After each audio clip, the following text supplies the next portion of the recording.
একটা উসিলা সঙ্গে নিয়ে কবরে যাইতে পারো, এই চারটা উসিলা তোমার সঙ্গে কবরে যাবে, আল্লাহর পাওয়ার মাধ্যম হয়ে যাবে।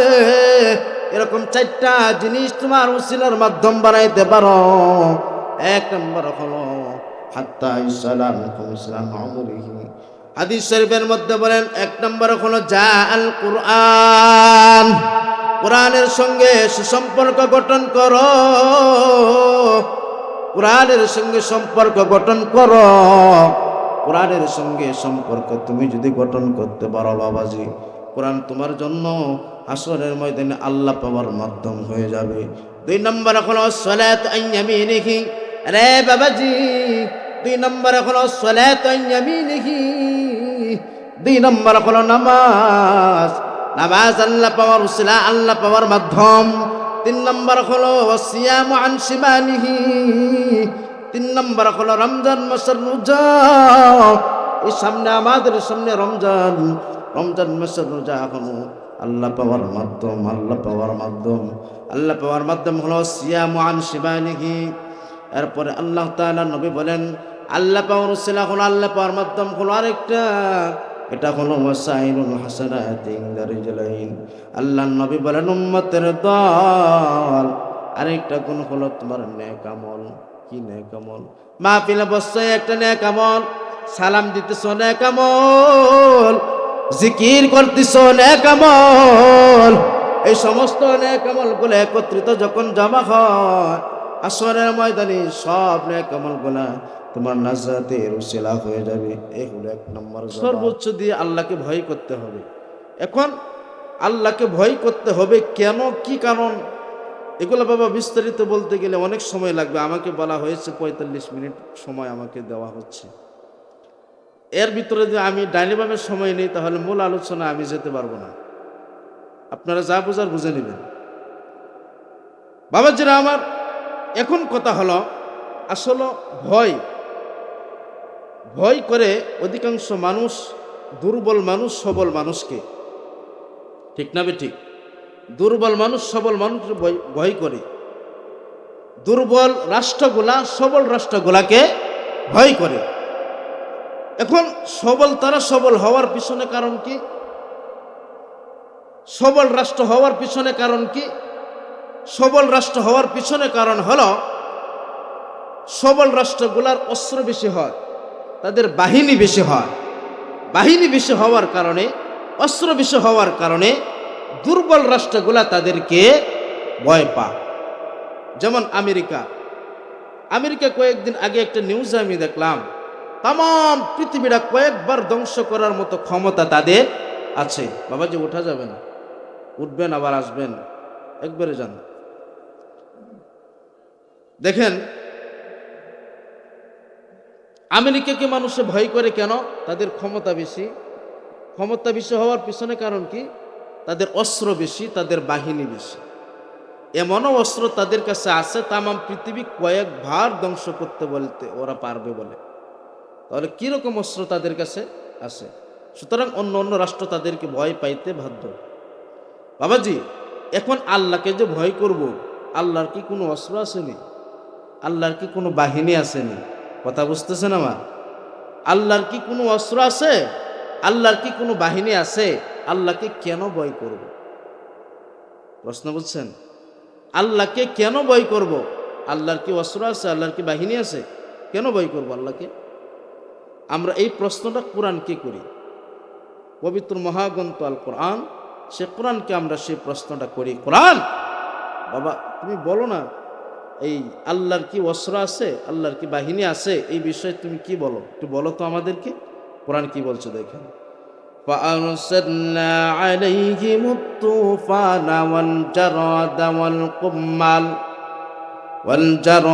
وَالْقُمَّلَ وَالضَّفَادِعَ وَالدَّمَ آيَاتٍ مُفَصَّلَاتٍ فَاسْتَكْبَرُوا وَكَانُوا قَوْمًا مُجْرِمِينَ। একটু জোরে বলতে হবে আল্লাহু আকবার। আর জোরে বলুন আল্লাহু আকবার। বাবাজিরা আমার, আল্লাহ রাব্বুল আলামিন সুন্দর করে জানায় দেন, فأرسلنا عليهم الطوفان والجراد والقمل والضفادع والدم آيات مفصلات فاستكبروا وكانوا قوما مجرمين। কোরআনকে জিজ্ঞেস করলাম, ও কোরআন জবাব দিবানি? আমার আল্লাহর অস্ত্র আসেনি, আমার আল্লাহর বাহিনী আসেনি, জবাব দাও। কোরআন কি বলেন?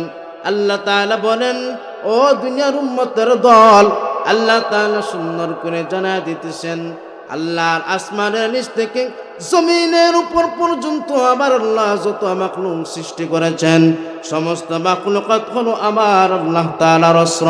একটু জোরে বলা যাবে কি সুবহানাল্লাহ?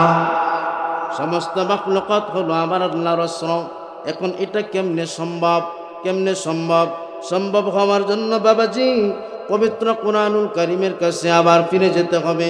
কোরআনকে আমরা জিজ্ঞেস করি, কোরআন আমি যে আয়াত কেন আপনাদের মাঝে তেলাওয়াত করলাম, আমার আয়াত কেন আমি তো রব্বুল আলামিন সুন্দর করে জানায় দিতেছেন, ফাআরসালনা আলাইহিমুত তুফানা ওয়াল জারাদা ওয়াল কুম্মালা ওয়াদ দাফাদি ওয়াদ্দাম আয়াতিন মুফাসসালাত। আল্লাহ রাব্বুল আলামিন বলতেছেন, মুসা নবীর একটি ঘটনা, মুসা নবীর ঘটনা আল্লাহ রাব্বুল আলামিন এই জায়গার মধ্যে আমাদেরকে নসিহত করছেন। মুসা নবীর ঘটনা আল্লাহ তাআলা কেন বলতেছেন?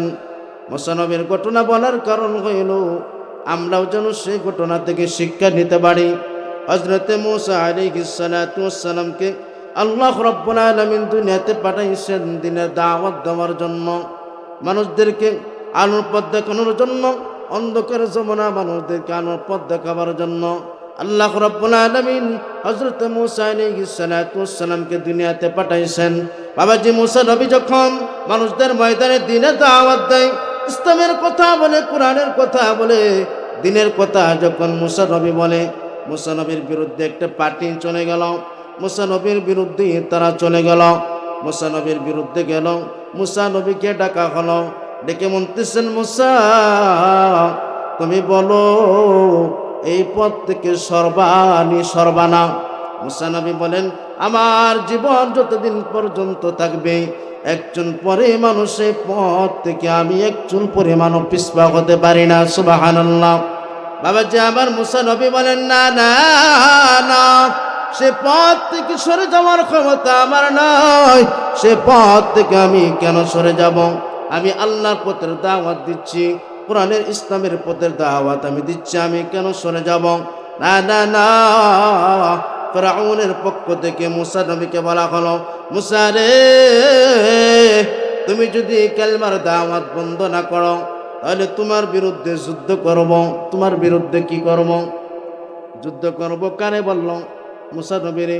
বাবাজি মুসা নবীর বিরুদ্ধে যুদ্ধ করবে কেন? অপরাধ কি? ওরা কালেমার দাওয়াত দেয়, মুসা নবী ইসলামের দাওয়াত দেয়, আল্লাহর পথের দাওয়াত দেয়, এটা এখন মুসা নবীর অপরাধ। মুসা নবীর বিরুদ্ধে তারা যুদ্ধ করবে, যুদ্ধ ঘোষণা করলো। ওরা মুসা নবীর বিরুদ্ধে যুদ্ধ ঘোষণা করলো না, ওরা যেন আমার মালিক আমার আল্লাহর বিরুদ্ধে যুদ্ধ ঘোষণা করলো। একটু বুঝে থাকলে কথা বলবেন, ঠিক না বেঠিক? ওরা মুসা নবীর বিরুদ্ধে ঘোষণা করলো না আমার আল্লাহর বিরুদ্ধে? আল্লাহর বিরুদ্ধে। কারণ মুসা নবী কি নিজের ব্যক্তিগত কোনো কথা বলেন? নিজের ব্যক্তিগত কথা বলতেছেন যে আমার দলে আসো, আমার পক্ষে আসো, এরকম কোনো কথা না। মুসা নবী বলছেন আল্লাহর পথে আসো। এখন ফিরআউন মুসা নবীর বিরুদ্ধে যুদ্ধ করার জন্য তিনি সেনাপতিও ব্যবস্থা করলেন, সব কিছুর আয়োজন করে ফেললেন। মুসা নবীর বিরুদ্ধে যুদ্ধ করবেন। বাবাজিরা, মুসা নবীর বিরুদ্ধে যুদ্ধ করবে ফিরআউনের বাহিনী। এখন আসলে মুসা নবীর তো আলাদা কোনো শক্তি নাই না, মুসা নবীর অস্ত্র আছে, বাহিনী আছে, নাই। এখন মুসা নবীর বিরুদ্ধে যুদ্ধ মানে আল্লাহর বিরুদ্ধে যুদ্ধ। এখন আল্লাহ কি সিদ্ধান্ত নেবেন? আল্লাহ তাআলা সিদ্ধান্ত নিলেন মুসা নবীর বিরুদ্ধে যারা গেছে তাদের জন্য আল্লাহ সুবহানাহু ওয়া তাআলা আসমান থেকে অদ্দফাদি, আমার এই আয়াতের ভিতরে আল্লাহ বলেন অদ্দফাদি অদ্দাম আয়াতিম মুফাসসালাত, আমার এই আয়াতের মধ্যে আল্লাহ রাব্বুল আলামিন বলেন, যারা মুসা নবীর বিরুদ্ধে যুদ্ধে নামলো তাদের জন্য আল্লাহর আসমান থেকে অদ্দফাদি, অর্থাৎ আল্লাহর আসমান থেকে একটা গজব আল্লাহ তাআলা দুনিয়াতে সৃষ্টি করলেন। কি গজব? অদ্দফাদি। অদ্দফাদি মানে কি? ব্যাং। আপনাদের খেতে নাইলে আইলে আসে না নাই?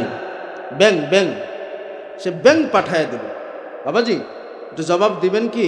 আচ্ছা, একটা মানুষ যুদ্ধ করার জন্য কি প্রয়োজন? শক্তিশালী হওয়ার প্রয়োজন। শক্তিশালী মানুষ ছাড়া কি যুদ্ধ করতে পারবে? পারবে না। শক্তিশালী হওয়ার প্রয়োজন।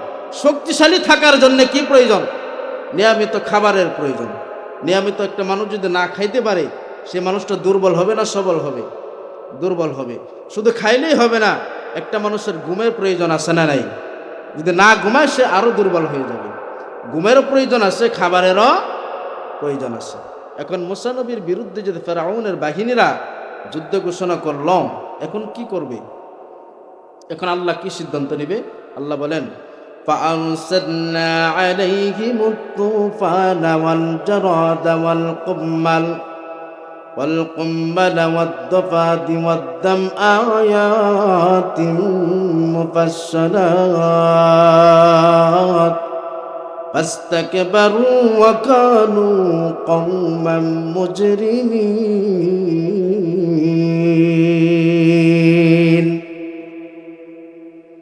রে বাবাজি, রে গোপর গয়ের বাবা, এরি আমার পর্দা নিঃসাম্মা জানেরা, রব্বুল আলামিন আল্লাহর পক্ষ থেকে মদ্দফাদি, অর্থাৎ আল্লাহর পক্ষ থেকে ব্যাং পাঠায় দিল, ব্যাঙের গজব পাঠায় দিল। ব্যাঙের গজব এসে তার কাম কি কি করবে, তার দায়িত্ব কি, তার কাজ কি? বাবাজি, ব্যাঙের কাজ হলো ওই সেনাবাহিনীর জন্য মুসা নবীর বিরুদ্ধে, রে বাবাজি মুসা নবীর বিরুদ্ধে যে বাহিনীটাকে, মুসা নবীর বিরুদ্ধে যে বাহিনীটাকে ফেরাউন পাঠাইল, সেই বাহিনীর মধ্যে একজন সেনাপ্রধান আছে বাবাজি। সেনাপ্রধানকে সুস্বাদু খাবার খাওয়ানো হয়, সুস্বাদু সরকারিভাবে খাবারের ব্যবস্থা করা হয়। আরে বাবাজি, মুসা নবীর বিরুদ্ধে যে সেনাপ্রধান গেল, তার জন্য খাবার পাক করে যে ডেকের মধ্যে সুন্দর সুন্দর সুস্বাদু খাবারগুলিকে রেডি করা হলো, সুস্বাদু খাবারগুলিকে ব্যবস্থা করা হলো। সুস্বাদু খাবারগুলিকে যখন ব্যবস্থা করা হলো, কিছুক্ষণ পরে খাবারের ঢাকনাগুলো ওঠায় দেখতেছে খাবার আর একটা খাবারও রইল না। সমস্ত খাবারগুলি যখন আল্লাহর অদ্দফাতি, অর্থাৎ ব্যাং পরিবর্তন হয়ে গেল। কি হয়ে গেল বাবা? ব্যাং হয়ে গেল। আল্লাহর পক্ষ থেকে সমস্ত খাবারগুলা ব্যাং হয়ে গেল। বাবাজি আমার, ব্যাং হয়ে যাওয়ার পরে এভাবে চলতেছে 30 দিন পর্যন্ত খাবার খাইতে পারে না। খাবার না খাইতে না খাইতে দুর্বল হয়ে গেল। দুর্বল যখন হয়ে গেল, শুধু তাই নয় রে বাবাজি, আল্লাহ রাব্বুল আলামিন ব্যাংকে অর্ডার করে দিল, আরে ব্যাং শুনো না, সে যখন ঘুমাইতে যাবে, ঘুমাইতেও তারে দিতে পারবা না, ওখানেও ডিস্টার্ব করবা। কেমন ডিস্টার্ব করবা? সুন্দর করে বিছনাটা ঝাড়ু দিয়ে সুন্দর করে ঘুমাইতে গেল বাবাজি। সুন্দর করে যখন ঘুমাইতে গেল, কিছুক্ষণ পরে পিঠের নিচে কিলেবিলি করতেছে, তাকায় দেখতেছে শত শত ব্যাঙ তার পিঠের নিচে কিলেবিলি করতেছে। আবার বিছনাটা ঝাড়ু দিয়া কিছুক্ষণ পরে আবার সুন্দর করে যখন সেই বিছনার মধ্যে শুয়ে পড়ল, আবার সে ব্যাঙ যায় কানের ছিদ্রের ভিতরে ডিস্টার্ব করতেছে, নাকের ছিদ্রের ভিতরে ডিস্টার্ব করতেছে, বিভিন্ন জায়গায় ডিস্টার্ব করতেছে। লোকটা ঘুমাইতে পারে না, খানা খাইতে পারে না। আবার চলে গেল কয়েকদিন পরে ফেরাউনের দরবারে গিয়ে বলতেছে, ফেরাউন আর সম্ভব হচ্ছে না। বাবা যে কথা টানে কেন? মাইক ঠিক করেন, নাহলে তো ওয়াজ করা সম্ভব না। এইভাবে মাইক ঠিক করেন, ঘুমাইতেছেন আপনি, এরকম গলা টানে নেই কেন? কথা বলবো রিল্যাক্সে, বাস যাবে। কথা বলবো আমি রিল্যাক্সে, একবার আস্তে আস্তে কথা বলবো। আপনার মাইক আমার ব্যবস্থা করবো।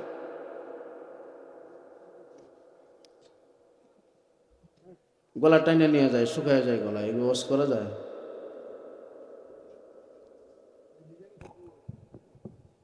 রেগুলেটরওয়ালা কই আসছেন? এইদিকে আসছেন ভাই। আল্লাহ اللهم صل على محمد وعلى ال محمد كما صليت على ابراهيم وعلى ال ابراهيم انك حميد مجيد বাবাজি তাহলে বলতেছিলাম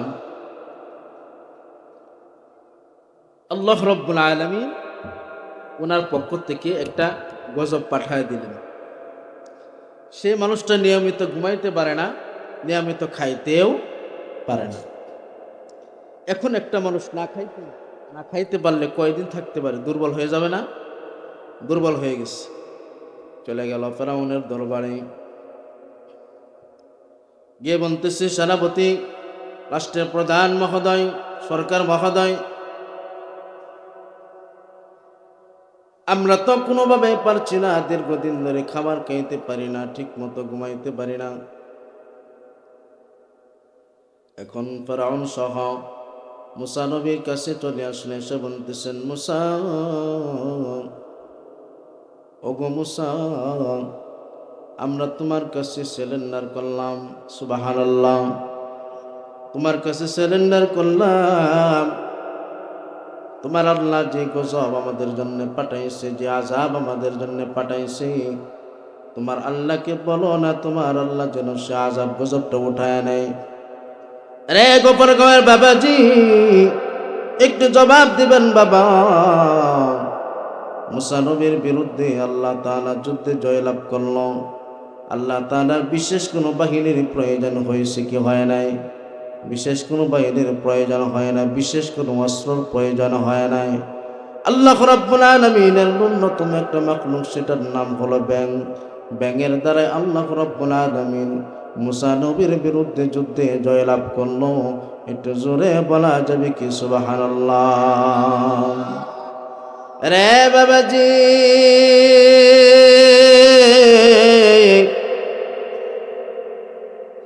মুসা নবীর বিরুদ্ধে ফেরাউন যা দাঁড়াইতে পারল না। আল্লাহর ন্যূনতম একটা মাখলুকের মাধ্যমে আল্লাহ জয়লাভ করল। আরে বাবা, যে সমস্ত ঘটনা বলতে গেলে অনেক ঘটনা বলা যাবে। তাহলে কোরআনকে জিজ্ঞেস করলাম, কোরআন বলল আল্লাহ রসুল আছে। এখন বাবাজি, আল্লাহ রসুল কেমন কেমন আল্লাহ রসুল, এই কথা বলতে গেলে আর অনেক লম্বা কথা বলা যাবে। আরে বাবাজি, আল্লাহ রসুলের বিষয় আল্লাহ তাআলা কুরআনুল কারীমে বলছেন, আলাম তার কাইফা ফাআলা রাব্বুকা বিআদ ইরম যাতিল ইমাদ আল্লাতী লাম ইখলাক মিসলুহা ফিল বিলাদ। একটু জোরে বলা যাবে কি আল্লাহু আকবার? রে বাবাজি, এই আয়াতের মধ্যে আল্লাহ রাব্বুল আলামিন সুন্দর করে আমাদেরকে ঘটনা শোনায় দিতেছেন। এই জায়গার মধ্যে আল্লাহ রাব্বুল আলামিন আদ নামক একটা পুত্রের কথা বর্ণনা করেছেন। রে বাবাজি, আদ নামক একটা পুত্র, সেই পুত্রদেরকে হেদায়েত করার জন্য আল্লাহ রাব্বুল আলামিন একজন নবী পাঠাইছেন, ইনি হলো হুদ নবী। আল্লাহ রাব্বুল আলামিন হযরত হুদ আলাইহিস সালাতু ওয়াস সালামকে ওই জমানার মধ্যে পাঠাইলেন আদ গোত্রের মানুষদেরকে হেদায়েত করবার জন্য, দাওয়াত দেওয়ার জন্য। রে বাবাজি, মানুষদেরকে দাওয়াত যখন দিতেছে, মানুষদেরকে দাওয়াত দেওয়ার পরে তাদের ভিতরে অহংকার ভাব, তাদের ভিতরে তাকাব্বুরি ভাব, তাদের ভিতরে অহংকারী ভাব। আরে বাবাজি, অহংকারী ভাব তারা হযরত হুদ আলাইহিস সালাতু ওয়াস সালামের দাওয়াতের কথা তারা শুনে না, তারা দাওয়াতের পক্ষে আসে না, ইসলামের পক্ষে আসে না। ওরা আবার হযরত হুদ নবীর বিরোধিতা করতেছে। আরে বাবা, যে হাদিস শরীফের মধ্যে তাদের বর্ণনার বিষয়ে বলা হয়, আসলে আল্লাহ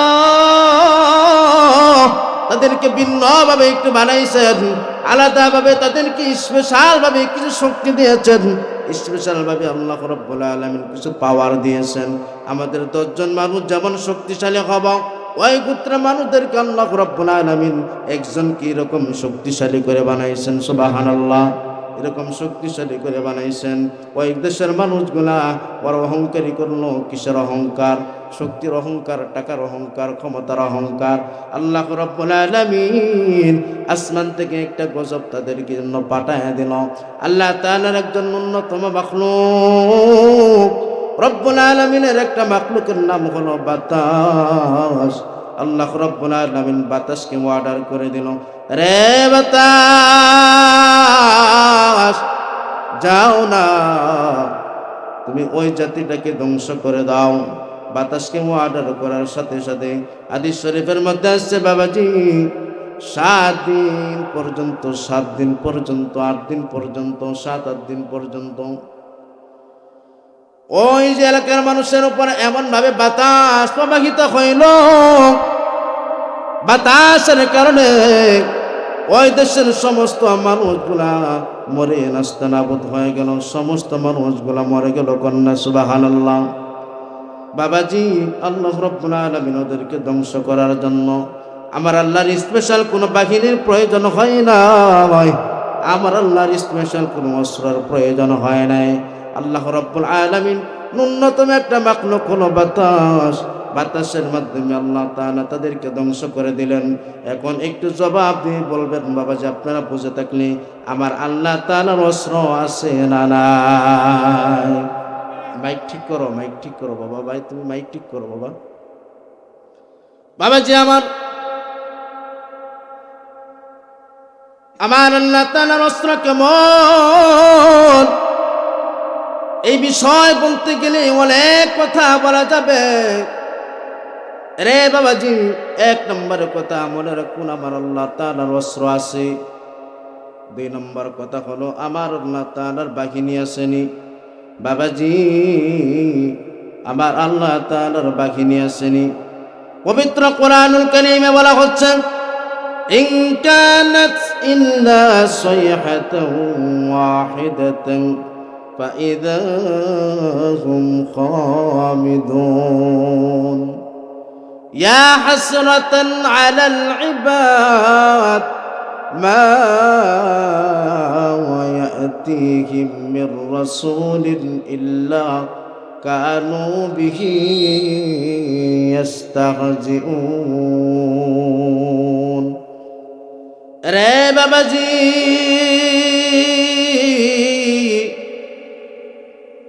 আমার আল্লাহ রাব্বুল আলামিন এই আয়াতের মধ্যে সুন্দর করে বয়ান করছেন আমার আল্লাহ তাআলার বাহিনী আসেনি। আগে বললাম আল্লাহর অস্ত্র আছে, এখন কথা এখনো আমার আল্লাহর বাহিনী আসেনি।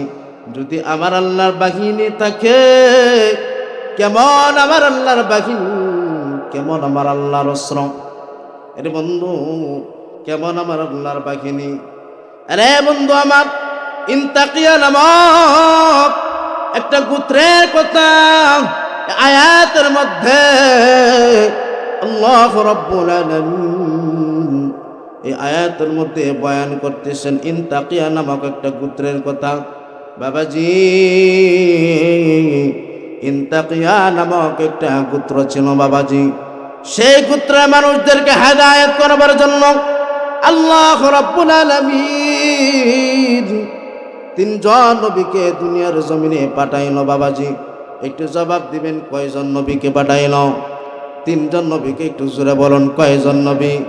3 জন নবীকে আল্লাহ রাব্বুল আলামিন তাদেরকে হেদায়েতের জন্য পাঠায় দিল। আরে বাবাজি ওদেরকে হেদায়েতের জন্য 3 জন নবী পাঠাইল। একজন হলো সাদিক সুদুক সামাউন নামে 3 জন নবীকে আল্লাহ রাব্বুল আলামিন পাঠায় দিল বাবাজি। এই 3 জন নবী তাদেরকে আসিয়া আরে বাবাজি দাওয়াত দিতেছে। দাওয়াত দিতে পুরা দেশের মানুষের ভিতর থেকে মাত্র 1 জন মুসলমান হইল। একটু জোরে বলতে হবে, কয়জন মুসলমান হল? আরে বাবাজি 1 জন মুসলমান হইল, তার নাম হলো হাবিবে দাজ্জাল। কি নাম? হাবিবে দাজ্জাল। বাবাজি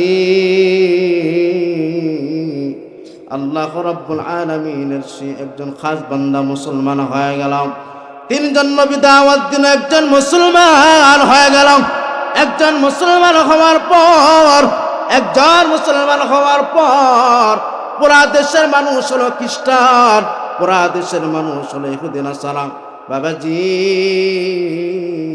পুরা দেশের মানুষ একজন হাবিবে দাজ্জালকে ডিস্টার্ব করে, বাজারে যাইতে পারে না, রাস্তাঘাটে বের হইতে পারে না, কোথাও যেতে পারে না, সব জায়গার মধ্যে সমস্যা করে, সব জায়গার মধ্যে ঝামেলা করে।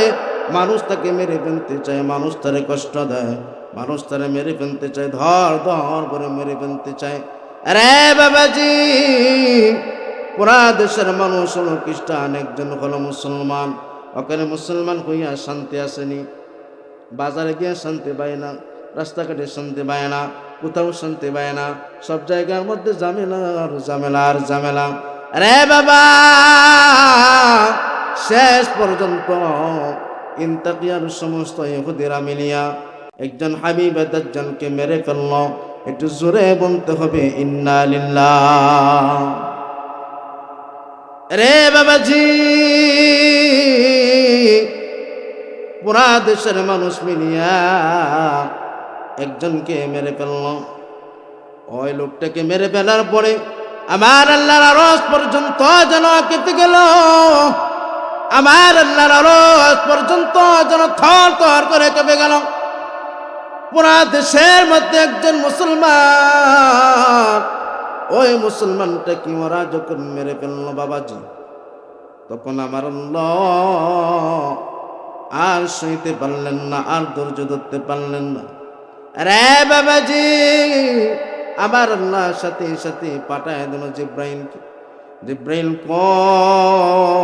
কই তাড়াতাড়ি যাও, ওই যে একজন মুসলমান ছিল হাবিবে দাজ্জালকে পুরা দেশের মানুষ মিলিয়া, পুরা দেশের মানুষ মিলিয়া হাবিবে দাজ্জালকে মেরে ফেলেছে, যাও তাড়াতাড়ি যাও।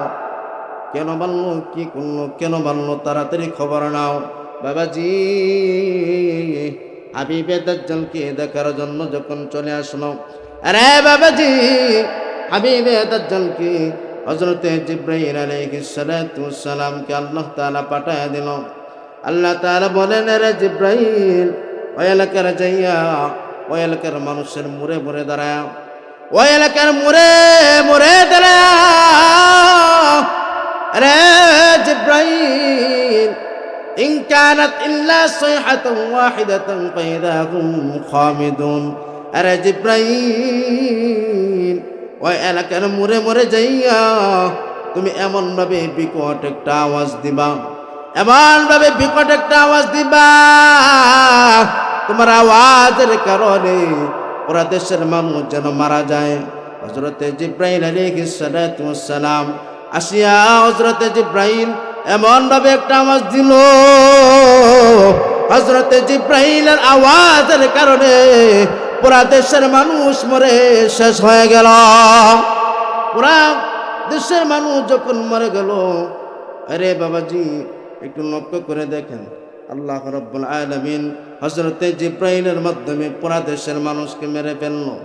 আল্লাহ তাআলা শত শত জিবরাইলের মতো শত শত ফেরেশতা, কোটি কোটি ফেরেশতা রব্বুল আলামিন আসমান জমিনে শত শত হযরতে জিবরাইলের মতো ফেরেশতা আল্লাহ বানায় রাখছেন। আমার আল্লাহ তাআলার বাকিনীর অভাব নাই, আমার আল্লাহর অস্ত্রের অভাব নাই। এ ভাই, তুমি কি মাইক চালাইতে কিছু বুঝো না নাকি?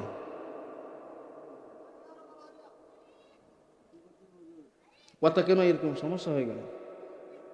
হ্যাঁ,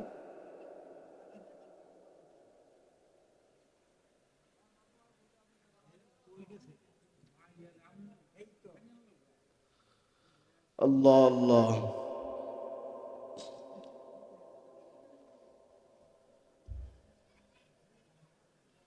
আমার বাবাজিরা, আমার বন্ধুরা, আমার ভাইয়েরা,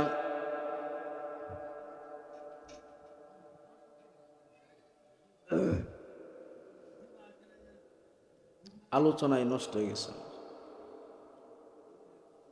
আরে বাবাজি, হযরতে জিবরাইল আলাইহিস সালাতু ওয়াস সালামকে আল্লাহ হযরতে জিবরাইলকে পাঠায় দিল।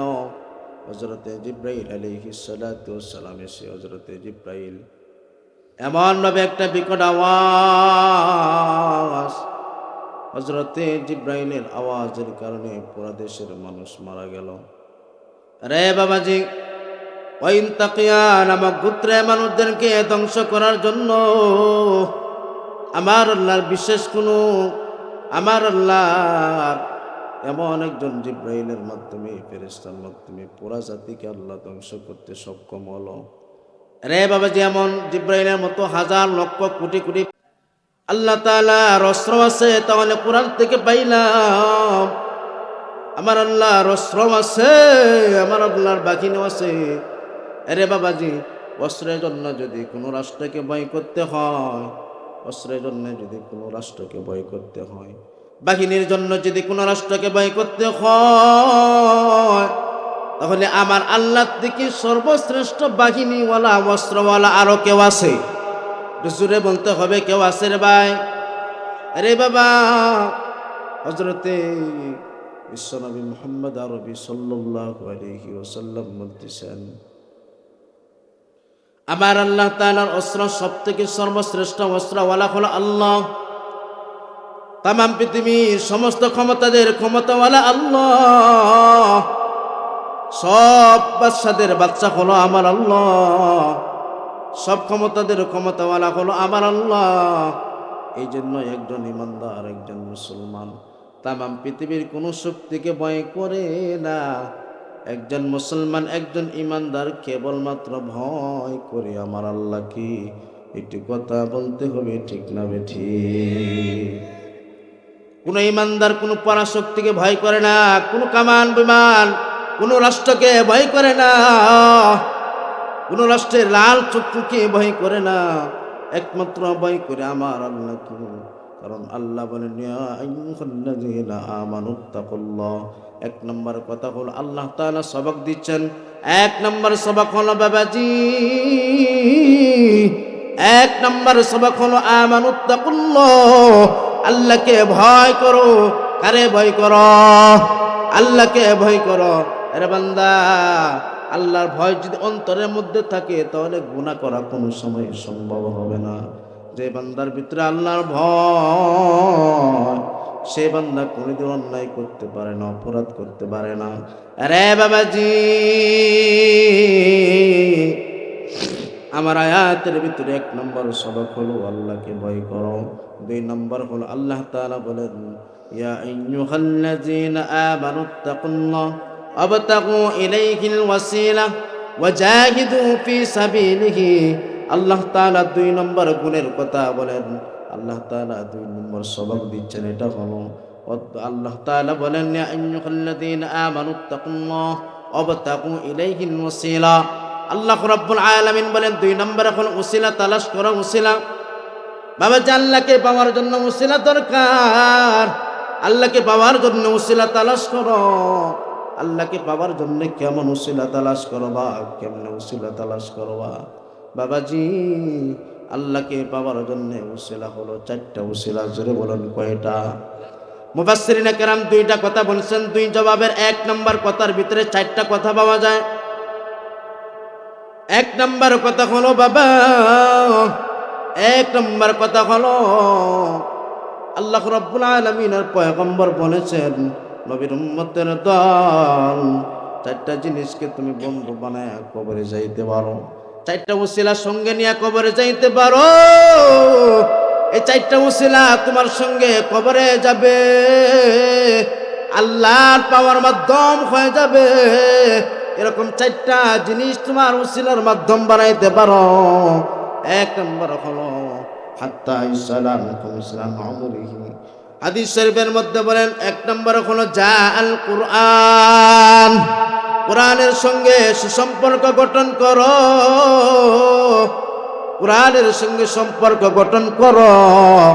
কোরআনের সঙ্গে সম্পর্ক তুমি যদি গঠন করতে পারো বাবাজি, কোরআন তোমার জন্য হাসরের ময়দানে আল্লাহ পাওয়ার মাধ্যম হয়ে যাবে।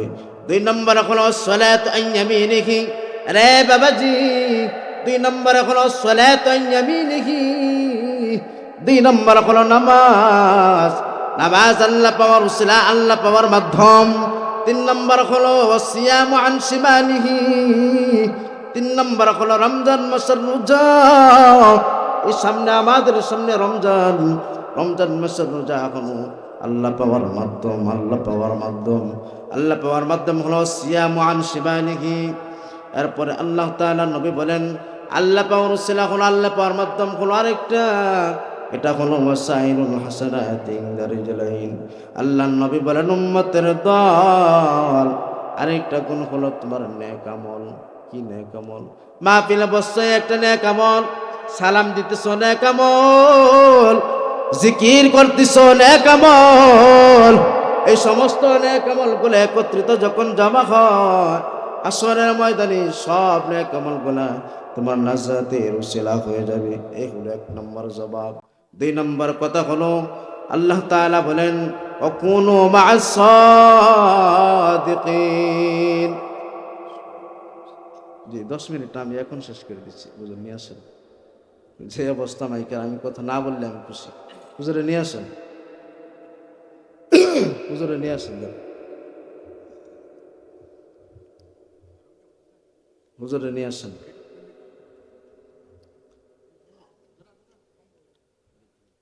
আমার বাবাজিরা, এখন কথা হলো আল্লাহ তাআলা পাওয়ার জন্য মাধ্যম হলো উসিলা হলো। আল্লাহ তাআলা বলেন, আল্লাহ তাআলা ডেকে বলতেছেন, আল্লাহ তাআলা বলতেছেন আল্লাহ পাওয়ার মাধ্যম হলো আল্লাহওয়ালাদের সঙ্গে সম্পর্ক গঠন করা, আল্লাহওয়ালাদের সঙ্গে সুসম্পর্ক রাখা, আল্লাহওয়ালাদের সঙ্গে ভালো একটা সম্পর্ক রাখা, তাহলে আল্লাহ তাআলা পাওয়ার মাধ্যম হয়ে যায়। বলুন না সুবহানাল্লাহ। আরে বাবাজি, এখনো 2 নম্বর আমার কথা। 2 নম্বর কথা হলো আল্লাহ পাওয়ার জন্য উসিলা তালাশ করো, উসিলা তালাশ করো, উসিলা তালাশ করো। 3 নম্বর কথা হলো বাবা, 3 নম্বর কথা বলো আল্লাহ তাআলা বলেন ওয়াজাহিদু ফি সাবিলিহি, আল্লাহর পথে জিহাদ করো, আল্লাহর পথে নিজের জীবনকে বিলায় দাও, আল্লাহর পথে জিহাদ করো। রে বাবাজি, এটাই ছিল আমার আলোচনার মূল আলোচনা। আল্লাহর পথে জিহাদ করো। জিহাদ হলো 3 প্রকার। কয় প্রকার জিহাদ? ক্বালা রাসূলুল্লাহ সাল্লাল্লাহু আলাইহি ওয়াসাল্লাম জাহিদুল মুশরিকিনা বিআমওয়ালিকুম ওয়া আনফুসিকুম ওয়া আলসিনাতিকুম। আল্লাহর নবী বলেছেন জিহাদ হলো 3 প্রকার। 1 নম্বর জিহাদ হলো জবানের জিহাদ। 1 নম্বর জিহাদের নাম কি? জবানের জিহাদ। বেঈমানের সামনেও দাঁড়ায়া, বেঈমানের সামনেও দাঁড়ায়া, ফাঁসির মঞ্চেও দাঁড়ায়া হক কথা বলতে হবে, সত্য কথা বলতে হবে। এটাই হলো জবানের জিহাদ। 3 নম্বর জিহাদ হল, 2 নম্বর জিহাদ হলো বাবাজি, এটা হলো অর্থ সম্পদ টাকা পয়সা দিয়ে আল্লাহর রাস্তায় জিহাদ করা, আল্লাহর পথে জিহাদ করা, আল্লাহর পথে জিহাদ করা। 2 নম্বর হলো কি বাবা? বলুন না 2 নম্বর কি? 2 নম্বর হলো টাকা পয়সা অর্থ সম্পদ আল্লাহর পথে ব্যয় করা। 3 নম্বর হলো আল্লাহ তাআলা নবীজি বলেন 3 নম্বর হলো সশরীরে জিহাদের ময়দানে উপস্থিত হয়ে জিহাদ করা। আল্লাহ নবীজি হাদিস শরীফের মধ্যে বলেন যে বান্দার অন্তরে জিহাদের তামান্না নাই, যে বান্দার অন্তরে জিহাদের তামান্না নাই, আল্লাহর নবীজি আমার বিশ্ব নবীজি বলেছেন সেই লোকটা যেন মুনাফিক হইয়া মারা গেল। জোরে বলেন না নাউজুবিল্লাহ। মুনাফিক হইয়া মারা গেল। বাবা যে আমার জিহাদের তামান্না অন্তরে রাখা চাই। আরে বাবাজি,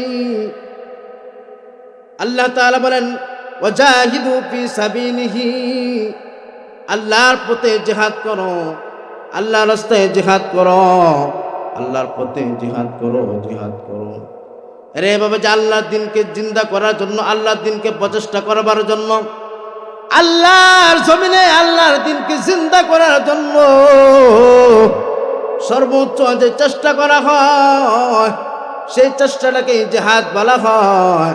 আরে বাবাজি, জিহাদ হাদিস শরীফের মধ্যে আছে জিহাদ করে যে বান্দা মারা যাবে, মরার সাথে সাথে তার জন্য জান্নাতের দরজাগুলি খোলা হয়ে যায়, জান্নাতের দরজাগুলি খোলা হয়ে যায়। বাবাজি আমার, এই জন্য বলবো যুবক ভাই, জিহাদের তামান্না অন্তরে রাখছনি? এ বুড়া বাবাজিরা, জিহাদের তামান্না অন্তরে রাখছনি? যদি না রাখো মুনাফিক হইয়া কিন্তু মারা যাইবা। রে আমার বাবাজিরা, আল্লাহ নবীজি বলেন, হাদিস শরীফের মধ্যে বলেছেন, বিশ্ব নবী মুহাম্মদুর রাসূলুল্লাহ সাল্লাল্লাহু আলাইহি ওয়াসাল্লাম হাদিস শরীফের মধ্যে বলেছেন, আল্লাহ নবীজি আমার ডেকে বলতেছেন, সাহাবীরা রে, যারা জিহাদের অবস্থায়, যারা যুদ্ধের ময়দানে মারা গেল, তারা যেন বিনা হিসাবে জান্নাতি হয়ে গেল। তারা যেন বিনা হিসাবে জান্নাতি হয়ে গেল। রে যুবক ভাই, জিহাদের তামান্না অন্তরে লালন করো, কারণ তোমার আমার মতো বহু যুবক, তোমার আমার মতো বহু যুবক এই জিহাদের জন্য নিজের জীবনকে বিলিয়ে দিয়েছেন। আল্লাহর জমিনে আল্লাহর দ্বীনকে জিন্দা করার জন্য, কোরআনকে জিন্দা করার জন্য, আল্লাহর দ্বীনকে জিন্দা করার জন্য কত যুবক, তোমার আমার মতো কত যুবক ইসলামের পথে নিজের জীবনকে বুলন্দ করে দিয়েছে। বাবাজিরা, একটু তাকায় দেখো না বাবাজি আমার, আল্লাহর নবীজি দুনিয়া থেকে বিদায় হয়ে যাওয়ার পর আল্লাহর নবীজির পরে খলিফাতুল মুসলিমিন হলেন হযরত আবু বকর সিদ্দিক রাদিয়াল্লাহু তাআলা আনহু। হযরত আবু বকর যখন খলিফাতুল মুসলিমিন হলেন, মুনাফিকদের সঙ্গে হযরত আবু বকরের একটা যুদ্ধ হয়েছিল।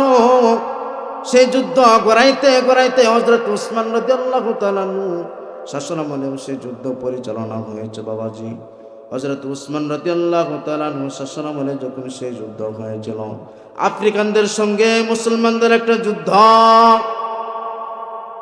আফ্রিকানদের সঙ্গে মুসলমানদের যুদ্ধ, কাদেসিয়ার যুদ্ধের কথা বলছে বাবাজি, কাদেসিয়ার যুদ্ধের কথা। সে কাদেসিয়ার যুদ্ধের মধ্যে বাবাজি আমার হযরত বিশ্ব নবীজির সাহাবী হযরত উসমান রাদিয়াল্লাহু তাআলা আনহু এবং ইহুদিদের সঙ্গে মুসলমানদের একটা যুদ্ধ হবে। ইহুদিরা পদক্ষেপ নিতেছে, প্রচেষ্টা প্রস্তুতি নিতেছে, কেমনে জিহাদের ময়দানে অংশগ্রহণ করা যায়। তাদের মধ্যে মাশওয়ারা বসে গেল। মাশওয়ারার মধ্যে আলোচনা করতেছি, আমরা যতবার মুসলমানদের সঙ্গে যুদ্ধ করলাম, প্রত্যেকটা যুদ্ধের মধ্যে, অধিকাংশ যুদ্ধের মধ্যে আমরা পরাজয় বরণ করি। কেন পরাজয় বরণ করি? তার কারণ হলো মুসলমানরা 313 জন যুদ্ধের ময়দানে থাকে, তারপরেও যুদ্ধের ময়দান থেকে পালায় না। মুসলমানরা পালানোর জাতি না, যুদ্ধের ময়দান থেকে মুসলমানরা পালায় না। আর আমরা যুদ্ধের ময়দান থেকে পালায় যাই, যার কারণে আমরা পরাজয় বরণ করি। এখন কি করা যায়? কেন পালায়? তার কারণ হলো, কি কারণে পালানোর কারণ হলো কি? স্ত্রীর মোহাব্বত, সন্তানের মোহাব্বত, সম্পদের মোহাব্বতের কারণে তারা যুদ্ধের ময়দান থেকে পালায় যায়। লও, সমস্ত সব কিছু সঙ্গে নিয়ে নাও, সম্পদ সঙ্গে নাও, স্ত্রীকেও সঙ্গে নাও, সব সঙ্গে নিয়ে যুদ্ধের ময়দানে সবাই রওনা করো। যুদ্ধের ময়দানে রওনা করবে বাবা। যুদ্ধের ময়দানে যখন সব মিলে যখন যুদ্ধের ময়দানে রওনা করলো, আফ্রিকার সরকারের একজন ছিল সুন্দরী মেয়ে হেলেন। এ যুবক, আফ্রিকার সরকারের একজন মেয়ের নাম হলো সুন্দরী হেলেন। সেই সুন্দরী হেলেন বাবার সঙ্গে বায়না করেছে, বাবা আমিও যুদ্ধের ময়দানে যাব। মা, তুমি যুদ্ধের ময়দানে যেতে পারবা না, কারণ তুমি মহিলা মানুষ। যুদ্ধের ময়দানে যাইবা, যুদ্ধের ময়দানে তুমি যুদ্ধ করতে পারবা না। মেয়ে মানুষ বাইনা ধরেছে, বলতেছে, বাবা আমি যুদ্ধের ময়দানে যাব, আমি 10 জনের সঙ্গে যুদ্ধ করার মতো ক্ষমতা আমার আছে, আমি ট্রেনিং দিয়েছি বাবা, আমি যুদ্ধের ময়দানে যেতে চাই, আমি যুদ্ধের ময়দানে যাব। আফ্রিকার সরকার তার সঙ্গে নিয়ে যুদ্ধের ময়দানে গেল। মুসলমানরা যুদ্ধ করার জন্য সবাই চলে আসলো ময়দানে। 2 দিন যুদ্ধ চলতেছে। সংক্ষেপ করে বলছে, বাবা 2 দিন যুদ্ধ চলতেছে, 2 দিন যুদ্ধের কোনো ফলাফল হয় না। মুসলমানরা বিজয় অর্জন করতে পারে না, ইহুদিরাও বিজয় অর্জন করতে পারে না। 2 দিন চলতেছে আমার বাবাজি। 2 দিন এমনভাবে যখন চলতেছে, 3 দিনের মাথায় আবার পরামর্শ বসে গেল।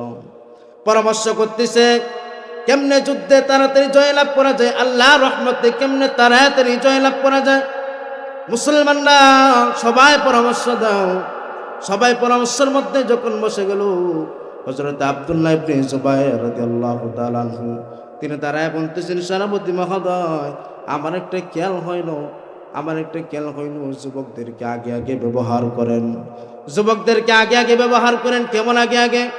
বলে যুবকদেরকে 2টা পুরস্কারের ঘোষণা দেন। আল্লাহ তাআলা কুরআনুল কারীমে জান্নাত পাওয়ার জন্য আল্লাহ তাআলা 2টা কাজ বলেছেন। 1 নম্বর হলো আমানু, 1 নম্বর হলো ঈমান আনতে হবে, ওয়া আমিলুস সালিহাত, 2 নম্বর হলো নেক আমল করতে হবে। নেক আমল যারা করবে, ঈমান যারা আনবে, মৃত্যুর পরে তাদের জন্য কানাত লাকুম জান্নাতুন ফিরদাউসি নুজুলা। সুবহানাল্লাহ। আল্লাহ তো 2টা কথা বলেছেন, 2টা কাজের মাধ্যমে আল্লাহ তাআলা জান্নাত দিবে। আপনিও মুসলমানদেরকে উৎসাহিত করবার জন্য। আরে বাবাজি আমার, সেনাপতিকে হযরত আব্দুল্লাহ ইবনে জুবায়ের ডেকে বলতেছে, আপনিও যুদ্ধের ময়দানে যুবকদেরকে উৎসাহ করার জন্য 2টা কথা বলে দেন।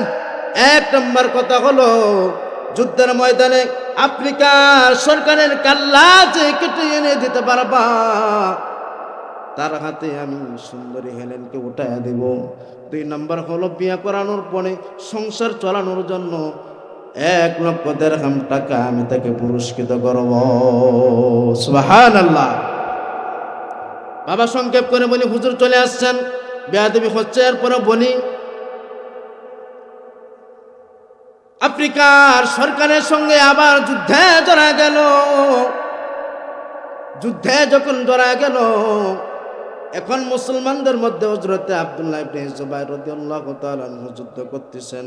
হযরত হুসাইন রাদিয়াল্লাহু তাআলা আনহু এবং আব্দুল্লাহ ইবনে প্রমুখ যত সাহাবী আছে, যুবক সাহাবী, সব সাহাবীরা যুদ্ধের ময়দানে, সাহাবীরা আগে আগে যুদ্ধের ময়দানে যুদ্ধ করতেছে। আরে বাবাজি, হযরত আব্দুল্লাহ ইবনে জুবায়ের এমন ভাবে যুদ্ধ করতেছে, সামনে যতগুলি ইহুদি ছিল সব ইহুদিদেরকে কুসু কাটা করতেছে। বলেন না সুবহানাল্লাহ। কুসু কাটা করে করে করে করে সামনের দিকে অগ্রসর হয়। হতে হতে হযরতে আব্দুল্লাহ ইবনে জুবায়ের রাদিয়াল্লাহু তাআলা আনহু যাইতে যাইতে আফ্রিকার সরকারকে টেগেল দেওয়ার জন্য 30,000 আলাদা বাহিনী আফ্রিকার সরকার রেখেছে। এরে বাবাজি, আফ্রিকার সরকারকে টেগেল দেওয়ার জন্য আরো 30,000 বাহিনী রাখছে। হযরত আব্দুল্লাহ ইবনে জুবায়ের যুদ্ধ করতে করতে সেই সরকার পর্যন্ত চলে গেল। পিছন থেকে মুসলমানদের সেনাপতি বলছে, এ সাহাবীরা, আব্দুল্লাহ ইবনে জুবায়েরের পিছনে টেগেল দাও, আব্দুল্লাহ ইবনে জুবায়েরের পিছনে টেগেল দাও। আব্দুল্লাহ ইবনে জুবায়ের সামনের দিকে অগ্রসর হচ্ছে। বাবাজি, ও যে আফ্রিকান সরকারের মেয়ে যখন লক্ষ্য করে দেখলো এই ছেলেটা আব্দুল্লাহ ইবনে জুবায়ের, যুবকটা আস্তে আস্তে আমার বাবা পর্যন্ত চলে আসছে, নিশ্চয় আমার বাবাকেও মেরে ফেলবে, সেই প্রস্তুতি নিয়ে দৌড়ে চলে আসলো। এসে বলতেছে, চলো আমিও যুদ্ধের ময়দানে যাব। যতক্ষণ পর্যন্ত বাবার কাছে আসলো, ততক্ষণ পর্যন্ত হযরত আব্দুল্লাহ ইবনে জুবায়ের এই 30,000 ইহুদিদেরকে কচু কাটা করে জমিনে ফেলে দিল। একটু জোরে বলতে হবে সুবহানাল্লাহ। আমার বাবাজিরা একটু 2 মিনিট। আর হযরত আব্দুল্লাহ ইবনে জুবায়ের রাদিয়াল্লাহু তাআলা আনহু আফ্রিকার সরকারের মাথা কেটে ফেলে দিল। আফ্রিকার সরকারের মাথা কাটার পর ঘোষণা হয়ে গেল, মুসলমানদের সেনাপতি মহোদয় ঘোষণা করল, মুসলমানরা কে কোথায় আছো, তাড়াতাড়ি যারে যেখানে পাও কচু কাটা করো, যুদ্ধ পড়া শেষ, আমরা বিজয় অর্জন করলাম। সুবহানাল্লাহ। আর হাদিসের মধ্যে আসছে, সেই যুদ্ধের ময়দানে এত পরিমাণ খাদিস, আর যুদ্ধের মধ্যে এত পরিমাণ সম্পদ মুসলমানরা অর্জন করেছিল যা অন্য কোনো যুদ্ধে অর্জন করে না। শত শত কোটি কোটি মিলিয়ন টাকা তারা অর্জন করেছে, সম্পদ অর্জন করেছে সেই জায়গায়। এ যুবক, গফরগাঁওয়ের বাবা আব্দুল্লাহ ইবনে জুবায়ের তোমার মতো একজন যুবক, আমার মতো একজন যুবক। আব্দুল্লাহ ইবনে জুবায়েরের ব্যাপারে হাদিস শরীফের মধ্যে আছে, আরে বাবাজি, সেনাপতি মহোদয় এবার ঘোষণা করলো, ঠিক আছে আমরা যুদ্ধে জয়লাভ করলাম বাবাজি, এখন ওই দিক দিয়ে সরকার মহোদয় উসমান রাদিয়াল্লাহু তাআলা আনহু খলিফাতুল মুসলিমিন রাস্তার মধ্যে দাঁড়ায় রয়েছে। রাস্তা দিয়ে যে যা তারে জিজ্ঞেস করে, কই কোথায় মুসলমানদের জয়লাভ হয়েছে নি? মুসলমানদের জয়লাভ। একজনকে বার্তাবাহক সেনাপতি পাঠায় দিল, উসমান রাদিয়াল্লাহু তাআলা আনহু। সেই লোকটা উসমানকে চিনতে পারল না। উসমান রাদিয়াল্লাহু তাআলা আনহু জিজ্ঞেস করলো, মুসলমানদের যুদ্ধের কি খবর? সেই লোকটা বলতেছে, আমার আর ডিস্টার্ব করিও না, আমি উসমানের দরবারে যাইতাম। হযরত উসমান রাদিয়াল্লাহু তাআলা আনহু সেই যুবকের পিছনে পিছনে দৌড়ায়া গেল। ওই জায়গার মধ্যে উনি ওনার চেয়ারের মধ্যে বসলো। বসার পরে সেই যুবকটা বলতেছে, হুজুর আপনি নি উসমান? বলে, হ্যাঁ আমি উসমান। কি বলবা বলো। বলে, মুসলমানরা জয়লাভ করেছে। সুবহানাল্লাহ, মুসলমানরা জয়লাভ করছে। মুসলমানদের সেনাপতি মহোদয় সবাই চলে আসলো, যুদ্ধ সমস্ত সাহাবীরা চলে আসলো। এসে এখন বলতেছে, হুজুর আমাদের একটা শর্ত ছিল, যারা যুদ্ধের ময়দানে আফ্রিকার সরকারের মাথা কেটে এনে দিতে পারবে তাদের জন্য সুন্দরী খেরানের সঙ্গে একটা বিয়ের ব্যবস্থা করা হবে, 1,00,000 দিরহাম টাকা তারে পুরস্কৃত করা হবে। হুজুর এটা তো এখন বাকি রয়েছে। বিশাল বড় আয়োজন করার পর আয়োজনের মাধ্যমে সুন্দর করে এখন ডেকে বলতেছেন হযরত উসমান, কে কে কে কে আফ্রিকার সরকারের মাথা কে কাটছো? দাঁড়াও, তাড়াতাড়ি দাঁড়াও। কেউ দাঁড়াও না, কেউ দাঁড়ায় না। এখন বলতেছে, এ হুসাইন তুমি কাটছো, ই আব্দুল্লাহ ইবনে জুবায়ের তুমি কাটছো। কেউ কথা বলে না। সবার লাস্টে হযরত আব্দুল্লাহ ইবনে জুবায়ের মাথাটা নিচু করে দিয়ে দাঁড়ায় গেছে। কারণ আমি তো আল্লাহকে দেখানোর জন্য আমি এই যুদ্ধে কাজ করছি, কোনো মানুষকে দেখানোর জন্য তিনি কাজ করে নাই। হযরত আব্দুল্লাহ ইবনে জুবায়েরের সঙ্গে ডেকে আনা হলো, আব্দুল্লাহ ইবনে জুবায়েরকে ডেকে আনা হলো। আব্দুল্লাহ ইবনে জুবায়েরকে ডেকে এনে বলতেছে, আরে আব্দুল্লাহ, আজকে আমি উসমান তোমার সঙ্গে আফ্রিকার সরকারের সুন্দরী মেয়ে হেলেনের সঙ্গে বিয়ের ব্যবস্থা করব। সুবহানাল্লাহ। আর 1,00,000 দিরহাম তোমাকে আমি পুরস্কৃত করব। মুসলমান ইমানদার আল্লাহর গোলাম, আমার 3টা কথাই ছিল বাবার আজকের মূল আলোচনা। 1 নম্বর কথা হলো বাবাজি আমার, আমানুত্তাকুল্লাহ, আল্লাহকে ভয় করো। 2 নম্বর কথা হলো আবতাগু ইলাইহিল ওয়াসিলা, আল্লাহকে পাওয়ার জন্য ওসিলা তালাশ করো। ওসিলা মানে এই যে আমাদের পাশে আল্লাহ ওয়ালারা বসে আছেন, অনেক আল্লাহ ওয়ালারা গফরগাঁও পুকুরিয়ার হুজুর, হাজার হাজার লক্ষ লক্ষ আল্লাহ ওয়ালা বাংলাদেশও আছে। আল্লাহ ওয়ালাদের সহবতে যাও। 3 নম্বর হলো বাবা, আল্লাহর পথে দিন ইসলামকে চিন্তা করার জন্য, আল্লাহর দিনকে চিন্তা করার জন্য, আল্লাহর জমিনে আল্লাহর দিনকে জিন্দা করার জন্য যুদ্ধের ময়দানে যেমন ভাবে হোক, জবানের যুদ্ধ হোক, টাকা দিয়া যুদ্ধ হোক, যেমন ভাবে হোক আল্লাহর দিনকে জিন্দা করার জন্য চেষ্টা চালায় যাব। কে কে রাজি আছে দুটো হাত তুলে আল্লাহকে দেখায় দেয়। নারে তাকবীর।